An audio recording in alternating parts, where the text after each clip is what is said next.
रोहिणी माता सुद्धा रडतीये. माझा बलराम चालला, माझा काना चालला. कधीच रोहिणी मातेने परका श्रीकृष्ण आपला पुतण्या म्हणून वागवलं नाही बरं. माझा पोपसाय काना. बलरामाच्या अगोदर कानाला विचारायची, काना जेवला का?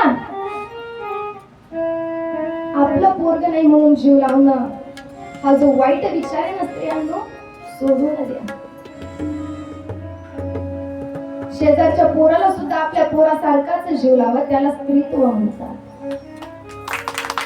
शेजारचा म्हणून जीव लावायचं नाही, आपला नाही म्हणून जीव लावायचं नाही, हे सोडून द्या. रोहिणी माते बलरामापेक्षा श्रीकृष्णाला जास्त जीव लावायची आणि बलराम जातो याचं सर्वात जास्त दुःख रोहिणी मातेला होत होतं. श्रीकृष्ण जातो याचं सर्वात जास्त दुःख रोहिणी मातेला आहे आणि बलराम जातोय म्हणून सर्वात जास्त दुःख यशोदा मातेला आहे. दुःख आहे. सकाळ झाली, यशोदा माता जोपर्यंत काना डोळ्यासमोर होता ना, कानाच्या डोळ्यासमोर सुद्धा आलेली नाही यशोदा माता. मी जर दिसली तर काना रडे आणि मला जर तो दिसला तर माझे अश्रू आवरले जाणार नाही म्हणून कानाच्या समोर यशोदा जात नाहीये.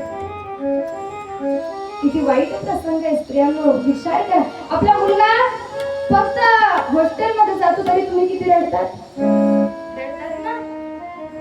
हा तर कायमचा मथुरेत जाणार होता हो.